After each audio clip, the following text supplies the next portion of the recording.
Creepy guy said he'd wait in the dark for me. I laughed until the notes started showing up. So I told him I was 15. I didn't even think. I just lied. Blurted it. Hoped it would make him go away. But it didn't. He laughed. Tilted his head, looked at me like I just offered him a dare. And then he leaned in, this man with cheap cologne and a breath full of sour fruit punch, and said, "That's even better. That's where this starts. I'm 18. Been working as a cashier at this chain clothing store in the plaza near my house for about 8 months now. The kind of place that smells like fake leather and desperation. Mostly moms, mostly bored teenagers. Nothing too crazy. Until that night. It was about an hour before closing when those two guys walked in, both tall, both in their late 20s, maybe early 30s. One wore a tank top even though it was cold. The other had this weird glass statue in his cart like he forgot what store he was in. I didn't think much of it. I did my customer service routine.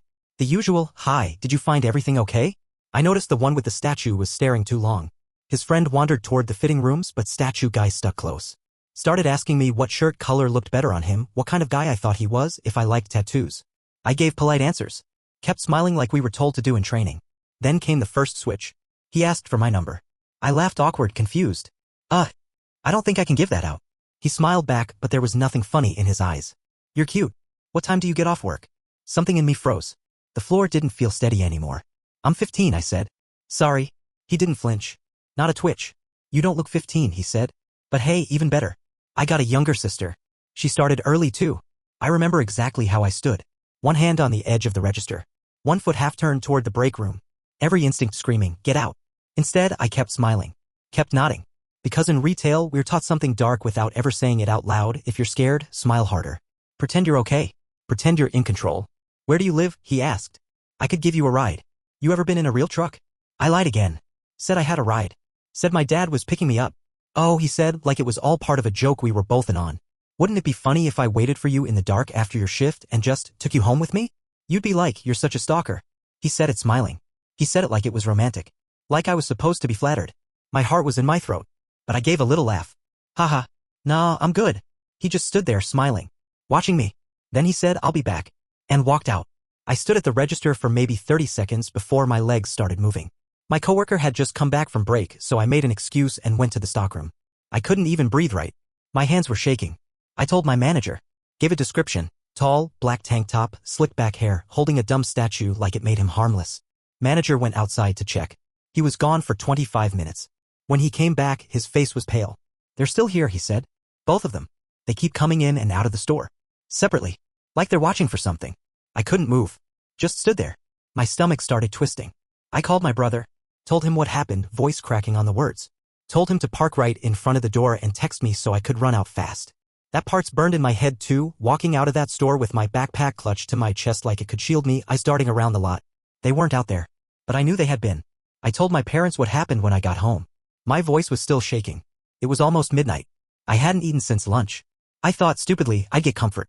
Maybe even a hug. Instead, my dad yelled. Started barking orders, criticizing every choice I made. "Why didn't you call the cops? Why didn't you get a plate number? Why didn't you scream?" I tried to explain. Tried to say he was towering over me, that I was scared, that I didn't want to make things worse. Then he threw a controller at me. I don't even remember what he said right before it. Just the sound, the plastic crack against my shoulder, and the way he turned away like I deserved it.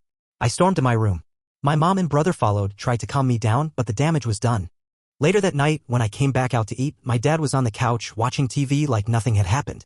When I sat down, he looked at me and said, "I wasn't mad at you. I was mad at them." "Then why did you hit me?" He never apologized. Just acted like it didn't count. My mom keeps telling me to drop it. Says I'm being sensitive. That I should move on. But how do you move on when the people who are supposed to protect you treat you like you're the problem? When I close my eyes, I see that guy's smile. Hear the way he said, "I'll be back." And I hear my dad yelling. I feel the sting of the controller hitting my arm. I feel alone. And the worst part? Some nights I still wonder if I am overreacting. If maybe I should have handled it differently. If maybe I really am the problem. But then I remember his eyes. And I remember how good it felt to lie. To take back some power, even if it was fake. Update 1. He came back. I wish I was being dramatic. It was 4 days after that first encounter. I was working the evening shift again, thinking I'd dodged a bullet. New lipstick, new playlist humming through one earbud in the break room. I'd even started to believe maybe he was just talk, that gross, flirty type that latches on for one night and then disappears. But then I saw the statue. Same glass eyes. Same cracked smile. I froze behind the counter when I noticed it in his cart like it had walked itself back in just to haunt me. He didn't look at me this time. Just browsed slowly, pretending to compare socks. But he kept glancing sideways, never at my face, always just past me. Like he was checking exits. Like he was timing something. I told my coworker, Jess.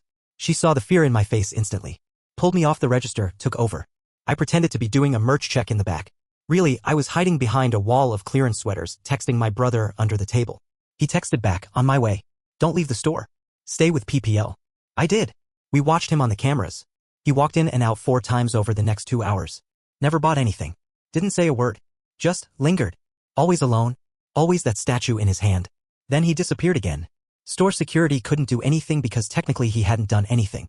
No law against creepy shopping. That's what one of them said. Like that made it okay. I started taking a different route home. Changed my shifts around. I asked my manager if I could stop working nights, but he shrugged. Said, we're short-staffed. If anything actually happens, we'll handle it. Like waiting for something to happen was policy now. I told my mom. She said I was being paranoid. Men flirt.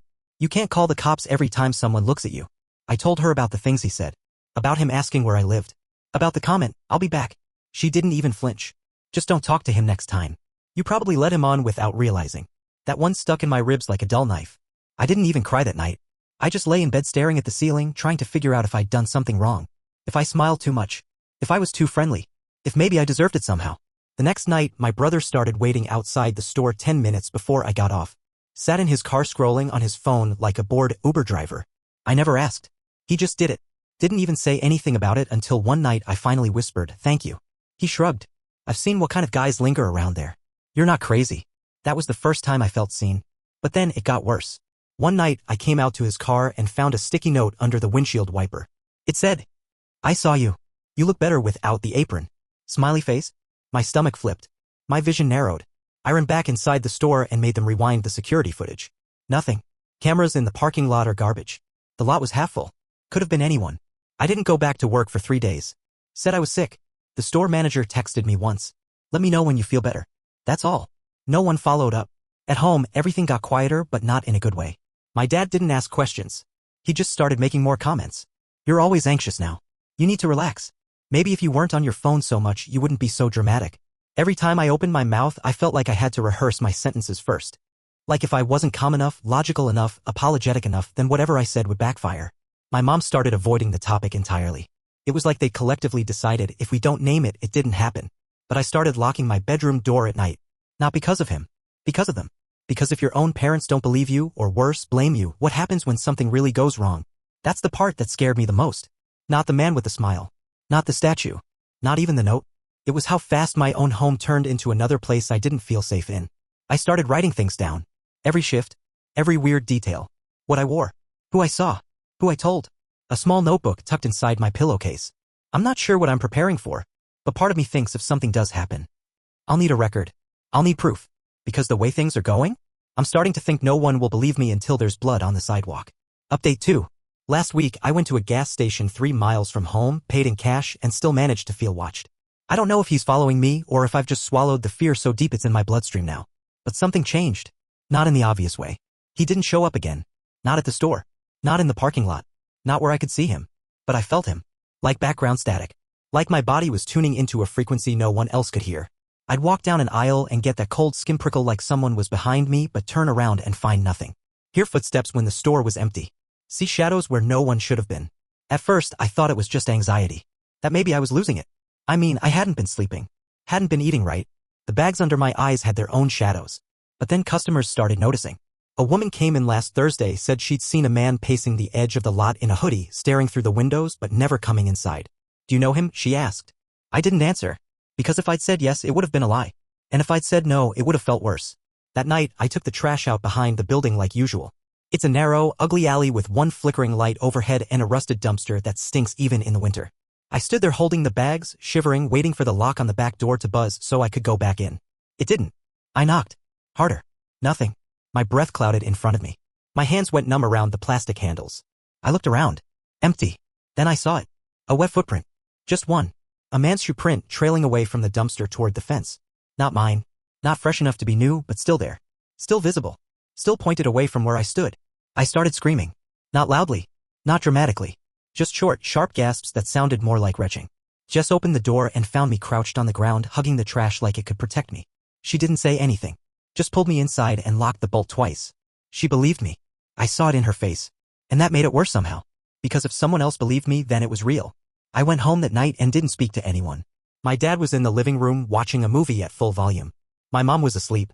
I brushed my teeth with the bathroom door open and slept with the light on. The next day, there was a dead bird on the front porch. That's not a metaphor. Its neck was bent at an unnatural angle, wings splayed. It hadn't hit the window, no feathers on the glass, no mark on the wall. Just placed there. Like a gift. I stared at it for 5 full minutes before I could bring myself to pick it up. Wrapped it in 2 plastic bags and shoved it deep in the outside trash. I didn't tell anyone. Not because I didn't want to. Because I knew how that would go. You're overreacting. You're being dramatic. It's a bird. Could have been a cat. But cats don't lay things down that neatly.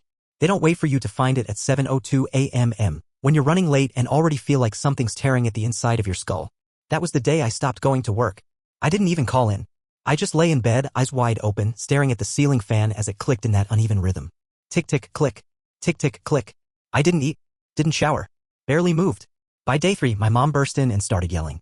Said I was being lazy, said this job was the only responsibility I had and that she was done babying me. I told her about the footprint. About the bird.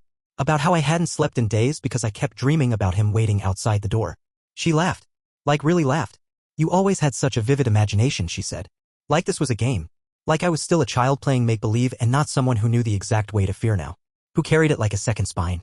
She left the room and slammed the door so hard one of my picture frames fell off the wall. That night, I locked the door with a chair jammed under the knob. And that's when it happened. The breathing. I woke up around 3 a.m. to the sound of breathing outside my door. Slow. Rhythmic. Too loud to be the air vent. Too heavy to be the dog. Too focused to be anything but deliberate. It didn't move. It didn't knock. It just breathed. I held my breath for over a minute before I dared reach for my phone. No messages. No missed calls. Nothing useful. I didn't sleep again that night. By morning, the chair had shifted half an inch. Not much. Just enough to make me question everything. I didn't tell anyone. I already knew what they'd say. But I've started making plans. This can't keep happening. Either I need to make it stop. Or I need to become someone who can't be followed. Because right now, I'm just a glass statue on someone else's shelf. And I think they're deciding where to put me next. Update 3. So, I bought a knife. I know how that sounds. But after 3 weeks of silence, sleep paralysis, and one incident where I swear someone jiggled the front doorknob at 1:41 a.m., it didn't feel optional. It felt necessary. Like breath. It's nothing dramatic, a simple folding one with a thumb lock. Got it from the sporting goods store near the mall. The guy behind the counter didn't even ask why I wanted it. Just bagged it like I was buying lip balm. I carry it in my purse now. Even when I'm home. Especially when I'm home. Because that night with the breathing? It happened again. Except this time it wasn't outside the door. It was inside the room. I woke up to the sound of my own breath being echoed. Like someone was syncing their inhales to mine. I flipped on the light, nothing. No one. No trace. No door open. No window cracked. But my closet door was ajar. I hadn't opened it in 3 days. I didn't scream. I sat up slowly, knife in hand, and closed the door without looking inside. I didn't want to know. I wasn't ready. I figured if someone was there, they would have already done something.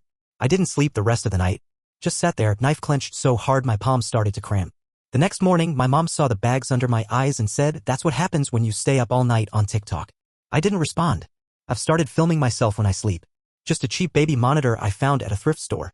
Set it up in the corner of the room, pointed at the bed. First few nights? Nothing. But on night 5, something moved. Not big. Not loud. Just a flicker in the bottom right corner. Like a shadow passed in front of the camera and then backed away. No sound. No figure. Just motion. I watched that clip 19 times. I've memorized the timestamp, 3:12 a.m. I stopped recording after that. If I don't have proof, I can pretend I'm crazy. If I do have proof, then what? The real breaking point wasn't the shadow. Wasn't the knife. Wasn't the breathing. It was my dad. He came into my room 2 nights ago, completely unannounced, no knock, and saw the knife on my nightstand. He picked it up, looked me dead in the eyes, and said, "Planning to stab your nightmares now?" Then he laughed. I didn't. I asked him to leave. He didn't move. Just stood there, holding the knife like he was deciding whether or not I deserved it. Then he said, "You know, if you weren't so dramatic all the time, none of this would be happening." I didn't answer. Because if I had, I think I would have screamed until my throat bled. Eventually he left. Tossed the knife onto my desk and slammed the door. I didn't touch it for hours. Just sat on the floor staring at it, heart pounding, skin crawling. It hit me then. I was trapped. Not just by him. By all of it. The man from the store. The dead bird. The whisper campaign my mom runs every time I try to speak up. The way even my panic gets recycled into a joke at the dinner table. The way every cry for help turns into a lesson about how I should just be more careful. So I made a decision. I'm not going back to that house after this week. I've been looking at Craigslist rooms. Cheap ones. Basement apartments. Places with bad plumbing and weird layouts. I don't care. I just need out. I told Jess. She offered to help. She's got a friend who needs a roommate.